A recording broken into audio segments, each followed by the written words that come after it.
நாம் தமிழர்கள் என்று சொல்லக்கூடிய நிலைமை வந்தாக வேண்டும்.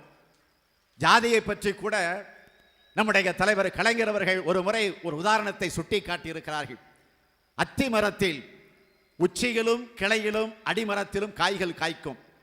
எங்கே காய்த்தாலும் அதை அத்திக்காய் என்றுதான் சொல்லுகிறோம். அடிமரத்தில் காய்ப்பதை பரங்கிக்காய் என்றோ, கிளையில் காய்ப்பதை புடலங்காய் என்றோ, உச்சியில் காய்ப்பதை வெண்டைக்காய் என்றோ சொல்வது கிடையாது. மண்ணில் பிறந்த மனிதர்களிடையே மேல் ஜாதி கீழ் ஜாதி என்ற வேற்றுமை இருக்கக்கூடாது.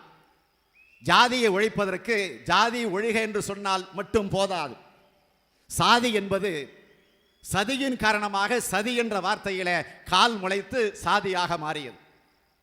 சாதி அத்தோடு நின்றதா? இல்லை. தீ என்ற எழுத்துக்கு கொம்பு முளைத்து அது தீயாக மாறியது. அந்த தீயை அணைக்க வேண்டிய பெரும் பொறுப்பு தான் இங்கு இருக்கக்கூடிய இளைஞர்கள் கையில் ஒப்படைக்கப்பட்டிருக்கிறது.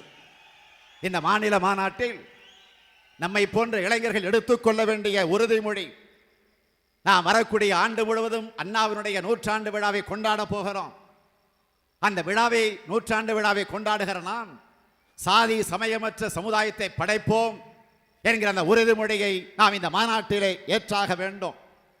திராவிட முன்னேற்ற கழக ஆட்சி அகற்றிட வேண்டும் என்று நாட்டிலே பல பேர் அது நாற்காலி ஆசையோடு அலைந்து கொண்டிருக்கிறார்கள். அதையும் பார்க்கிறோம்.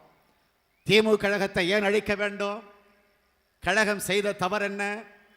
இந்த மண்ணுக்கு தமிழ்நாடு என்ற பெயரை சுட்டி தந்திருக்கிறோமே, அதற்காகவா?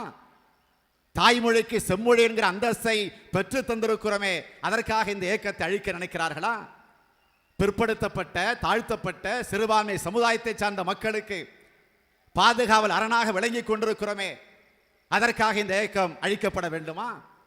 வறுமையில் வாடும் மக்களுக்கு வயிறார உண்ண வேண்டும் என்பதற்காக 1 கிலோ அரிசியை 2 ரூபாய்க்கு வழங்கி கொண்டிருக்கிறோமே, அதற்காக இந்த ஆட்சி அழிக்கப்பட வேண்டுமா?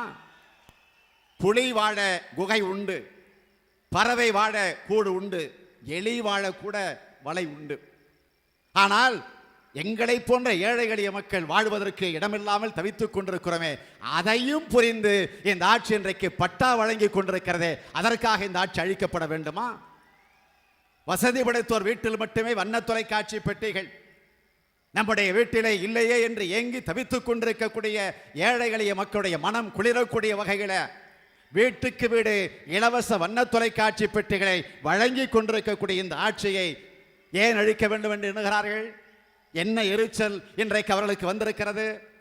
சமத்துவபுரங்கள், உழவர் சந்தைகள், கர்ப்பிணி பெண்களுக்கு உதவித்தொகை, திருமண உதவி திட்டம், சத்துண விலை வாரத்திற்கு 3 முறை முட்டை, அனைத்து கிராம அண்ணா மறுமலர்ச்சி திட்டம், படித்து பட்டம் பெற்று வேலை இல்லாமல் அலைந்து கொண்டிருக்கக்கூடிய இளைஞர்களுக்கு மாதம் உதவித்தொகை, அதேபோல் முதியோர் உதவித்தொகை, இப்படி 4 மேனியும் பொழுதொரு வண்ணமுமாக திட்டங்களை அறிவிப்பது மட்டுமல்ல, அந்த திட்டங்களை நிறைவேற்றிக் கொண்டிருக்கக்கூடிய இந்த ஆட்சியை அழிக்க ஏன் துடிக்கிறார்கள்? நான் உறுதியோடு தெரிவிக்க விரும்புகிறேன், திமுக கழகம்தான் தமிழினத்தினுடைய அரண், இந்த தலைவன் தான் தமிழினத்தினுடைய பாதுகாப்பு என்கிற உணர்வோடு நாம் உறுதி ஏற்றாக வேண்டும். உறுதி ஏற்கிற நேரத்தில் நான் உங்களுக்கு முன்னே செல்லும் தலைவனாக அல்ல, உங்களை முன்னால் தள்ளி பின்னால் வரக்கூடிய கோழையாகவும் நான் இருக்க மாட்டேன். உங்களின் தோளோடு தோள் நின்று உங்களின் உற்ற நண்பனாக என்றும் உங்களின் ஒருவனாக வருவேன். விடைபெறுகிறேன். நன்றி, வணக்கம்.